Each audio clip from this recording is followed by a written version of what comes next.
Hello and welcome to the podcast. My name is Elliott, and in this podcast, I'm going to talk you through the things you need to be thinking about if you're involved in B2C selling, which is business to consumer. So in the last podcast, I spoke about business to business. So there are definitely some differences in both how you sell and possibly the type of salesperson you need to be. So we'll dive into it, but first I'll just ask you to like and subscribe because that always helps, and it doesn't cost you anything. It definitely helps me out though. So if you find these useful, please support me that way. So first of all, who is the type of customer that we're talking about? We're talking about business to consumer. Well, it's generally an individual, or you might be a family, somebody like that, but generally consumers are individuals buying things. So what does that mean in terms of how you sell to them? Well, the first thing is the buying decision. And it's typically made by one person within the household. And I've done a bit of business to consumer selling myself. And one thing that's really important to understand is that sometimes the person you're talking to is not the decision maker. And just to give you an example, I was selling, so I think this was, I did some card selling like American Express at one point. And typically what I'd find is I would maybe just cold or find a person, and just ask them and do some really cold selling, which is quite hard to do. And they give me all sorts of nice noises. But then the comment would be, okay, but I have to speak to my wife. What happens in that situation, and if you ever come across this, or if it's a lady saying I have to speak to my husband or whatever the partnership is, they have to speak to the other partner. This is usually where you're going to lose the sale because things that are out of your control, first of all, their relationship, the person who they're going to talk to is probably the decision maker. They will probably give the final yes or no. They may you get into these dynamics in couples, and some people get really irritated when their partner suggests something. So you could have that as a potential issue straight off the bat. The second thing is that even if the person that you've spoken to is quite enthusiastic about it, but wants to go off and speak to their customer, you can guarantee they will not sell it the way you could. They will maybe focus on one or two things. And as I say, there's also emotional things going on within the relationship often that can scupper you. But basically, if that's what happens, if you can, make sure that you speak to the partner yourself, because they're the decision maker and that's the person you want to be speaking to. If not, then it's much, much harder to get the sale. I'd say your chances of making the sale are quite heavily reduced. So you can always ask about the decision maker in the group, in the family. You obviously need to be a little bit tactful about how you do that because you don't want to turn people off. You can try phrases like, when you're making a decision like this, do you normally make the decision, or is there somebody else in the household who likes to be involved, and perhaps suggest that you have a conversation with them. Obviously, ideally, you want them there and then, because if you might be able to make an appointment, they may show up, but it's always very difficult. So you aren't usually dealing with a single decision maker, but the important point is to make sure that is the person you're speaking to, because if you're not, then I'd say your chances of a sale get quite heavily reduced. So what's the sales cycle? Well, this is useful because often it's the same day. It's maybe happens in a matter of minutes. Maybe you have a conversation and you make the sale. Depending on what you're selling, you probably want to keep it that way because obviously you have a limited amount of time. You want to be getting as many sales as possible, which means that you need to be talking to as many potential clients as possible in the time that you have.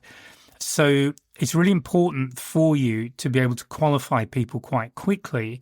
And what can be helpful is to have some questions that as quickly as they qualify people in, so that might be budget, the time frame, all that kind of thing. You also want to qualify them out. So if they don't have the money, you really don't want to be wasting time with them. Or if it's, let's say you're selling cars, which is not likely to happen in minutes, but you never know. That's how I buy cars. in that sort of situation, you really want to get a handle very quickly on what they're hoping to spend, when they're hoping to spend it, that kind of thing, so that you can very quickly get a handle on, is this a live one, is this a hot lead, or is it somebody that maybe you need to nurture, maybe encourage back at some point.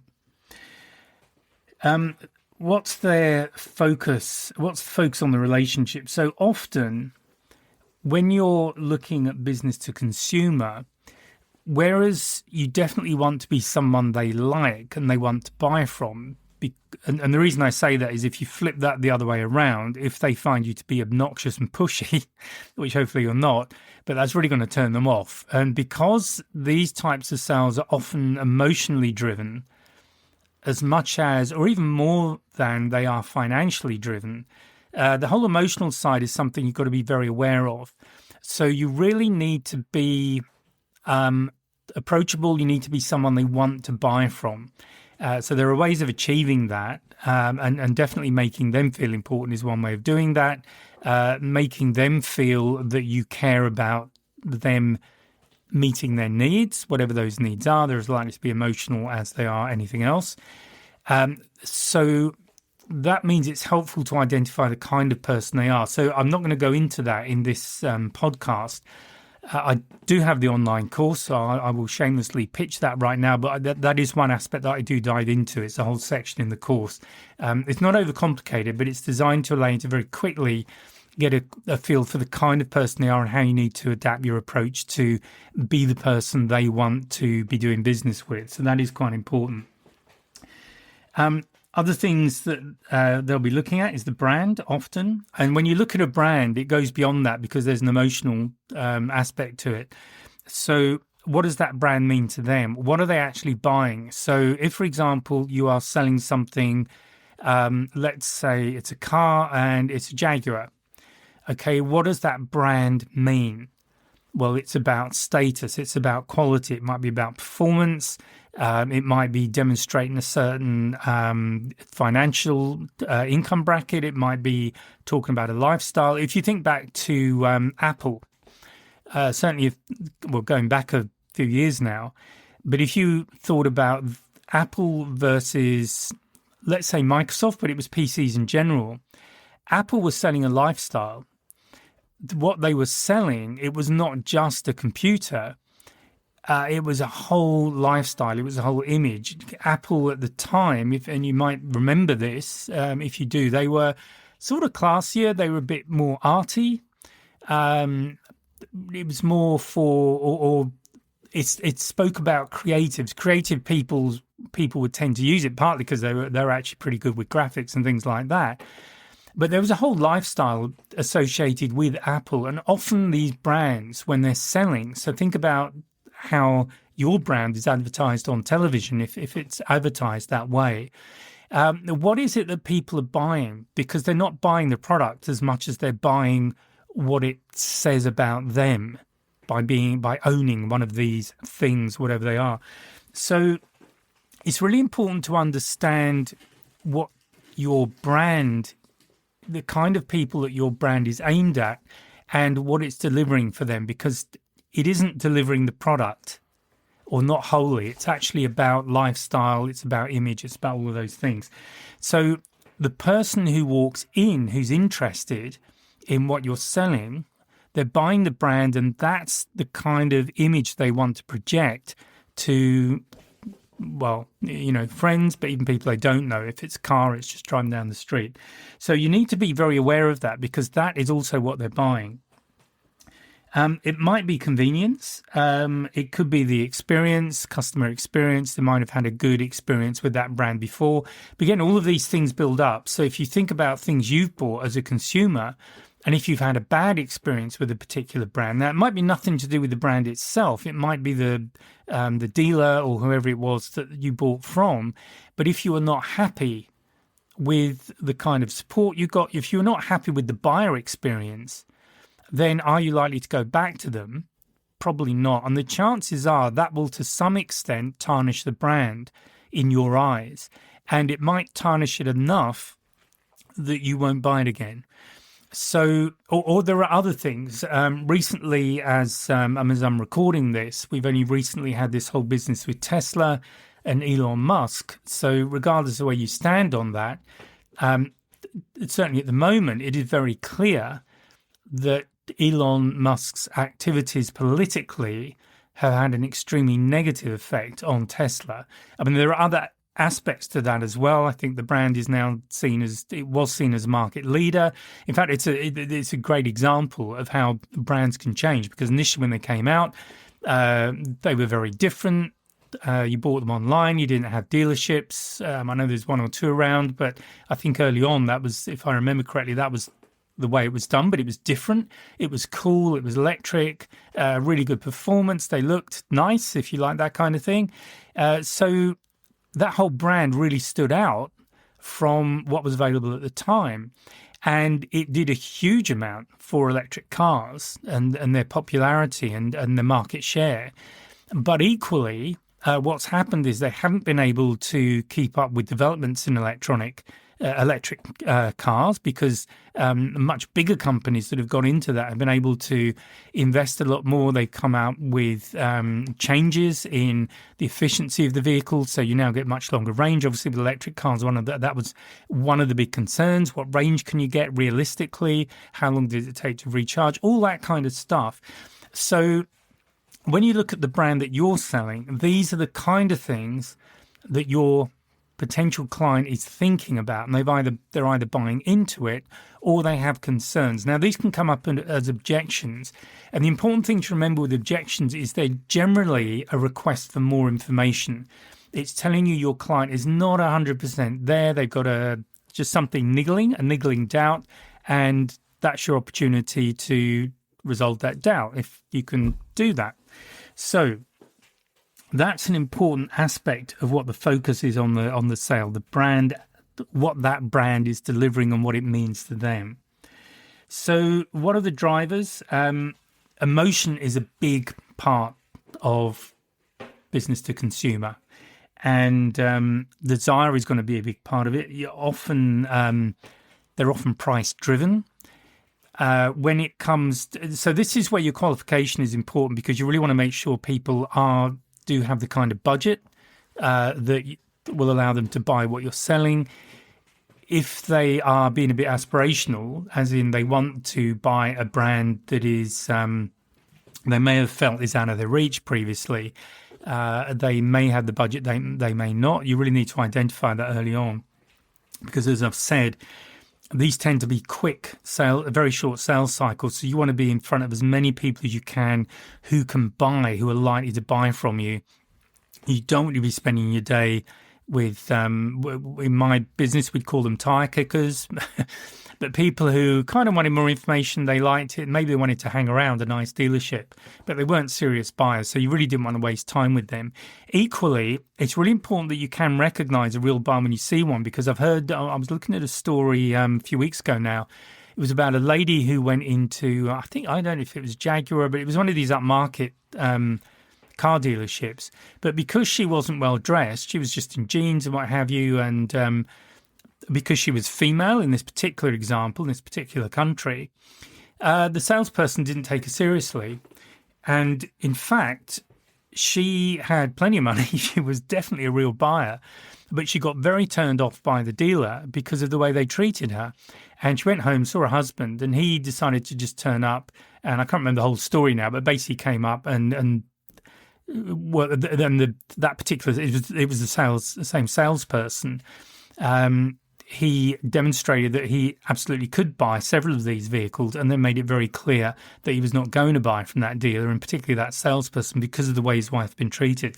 So treat everybody obviously respectfully, as they are a real client, but also you really need to have questions there that allow you to qualify in or out people. You need to do that very quickly.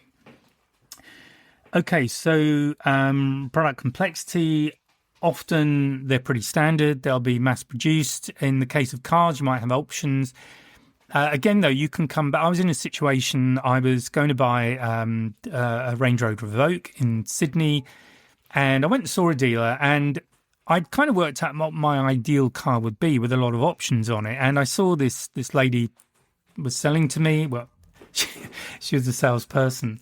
I had this list and she wrote it all down. That was great. And she said, we don't have anything in country, but we'll need to buy and the lead time will be about 3 months. If you want to order this, I'll need to know by Friday. So that in that respect, it was quite good because she was giving me a cutoff date where I needed to make the order. Where she fell down, though, was that I didn't really care about most of the options. I was more curious, and I certainly didn't want to wait 3 months.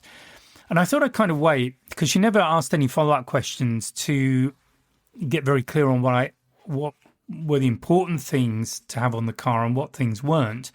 And it got to the Friday and she never contacted me. And I thought, okay, so I actually bought from another dealer. They had an ex-demonstrator that was close enough, and I bought that.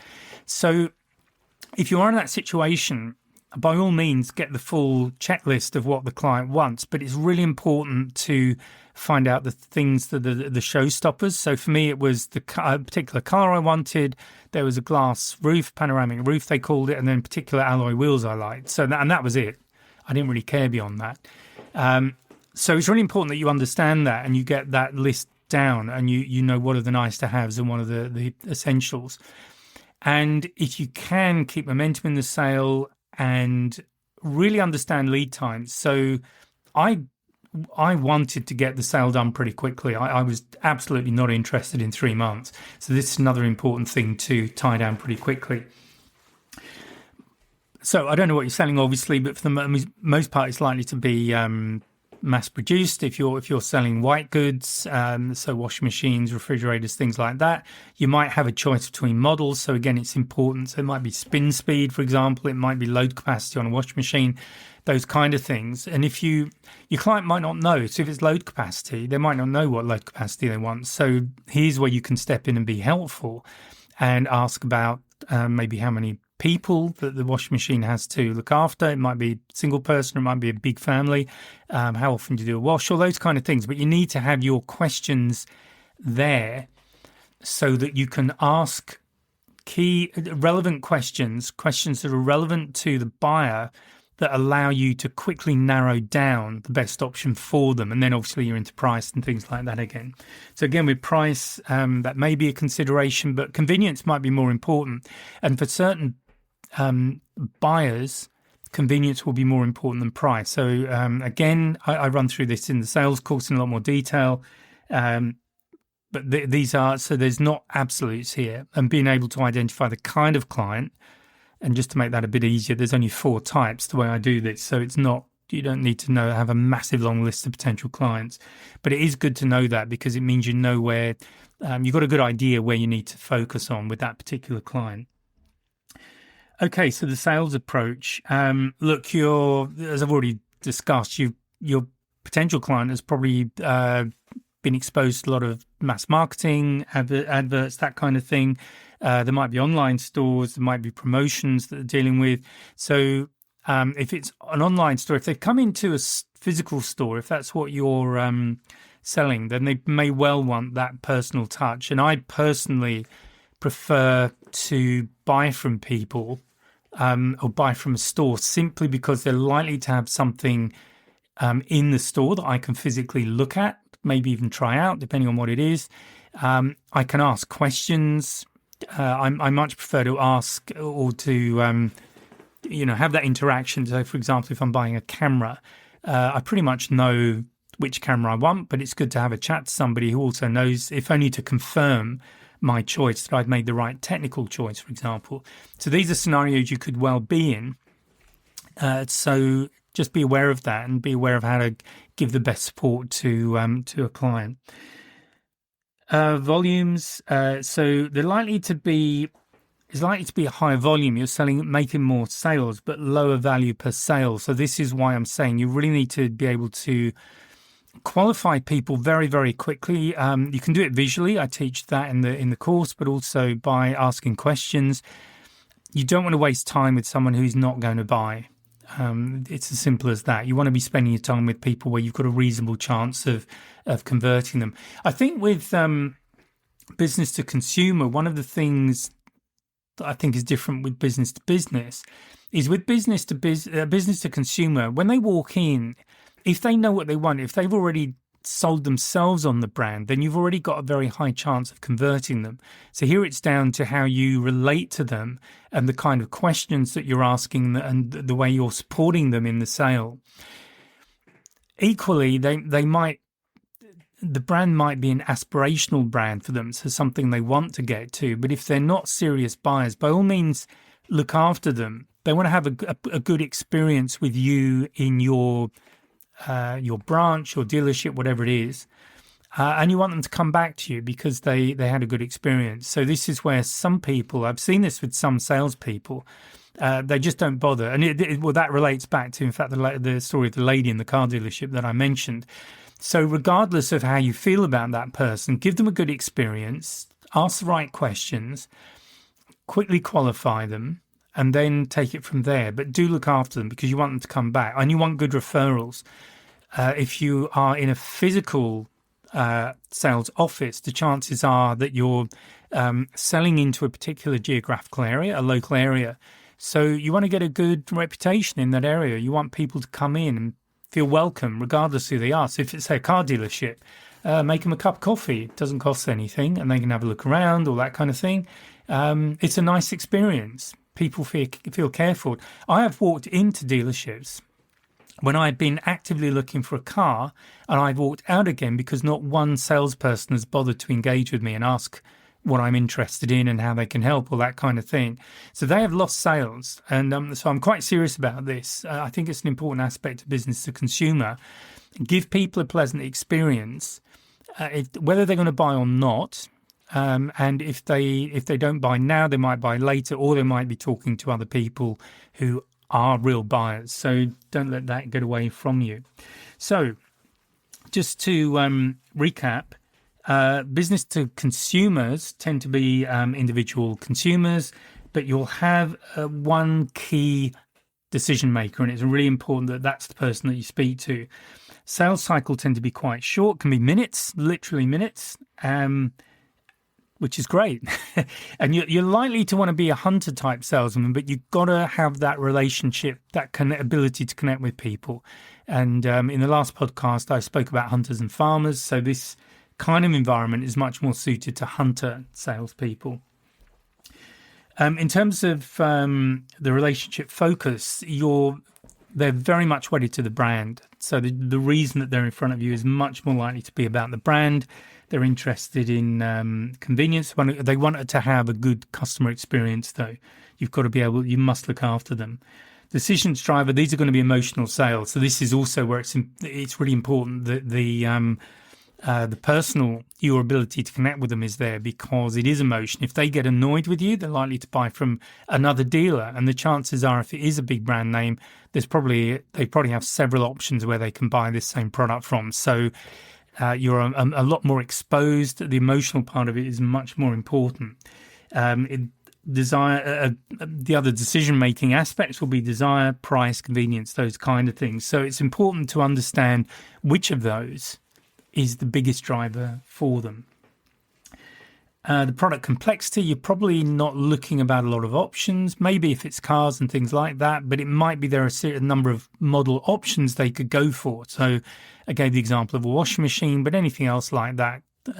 So it's really useful for you to have a conversation with them that helps them to narrow down onto the product that is right for them in terms of how they're going to use it. They might choose to buy up a model or two, but that's their choice. And make it clear that that's their choice. I've had that selling, in fact, it was business to business, but I had an experience where I was almost trying to talk this guy out of selling a particular model because it was just cost a lot more than what he needed, but he was adamant. And so, fine, I signed it up, but I'd done my job as a salesman. I was there to help him. I'd done my best, and it did result in the sale. So that was all good. So in terms of the sales approach, as I've said, it's mass marketing ads. It's about image. It's about what that brand means to them. They are likely to have several other places nearby they can go to, or, not too far away. So it's important that you give them good reasons to buy from you rather than someone else. And a part of that will definitely be the client experience with you. And remember, if it is like white goods or a car or something like that, they are looking at potentially a longer relationship with you, because it might need routine servicing, or you might want a longer guarantee, things like that. Or they might want to buy other goods. So if it's a washing machine, they might want other things, maybe kitchen goods, that kind of thing. So you are potentially looking at setting up a relationship where they're going to come back again. So that aspect of it is actually quite important. Okay, so that is it. I hope you found that useful, and please remember to like and subscribe, and that does help me out. If you have ideas or questions, please put them in the comments, and if I don't hear from you, I will speak to you in the next podcast. Bye for now. If you found this podcast useful, and hopefully it's got you thinking, please sign up to my mailing list. There's a link in the description where you can just sign up, and I'll keep you informed of what's going on. There's also a link to a free 1-hour webinar. It's an on-demand webinar, and I'll take you through 3 things you can do right now to improve your sales confidence, and that includes handling objections and closing the sale. So please check out the links, and please join the mailing list, and I'll speak to you next time.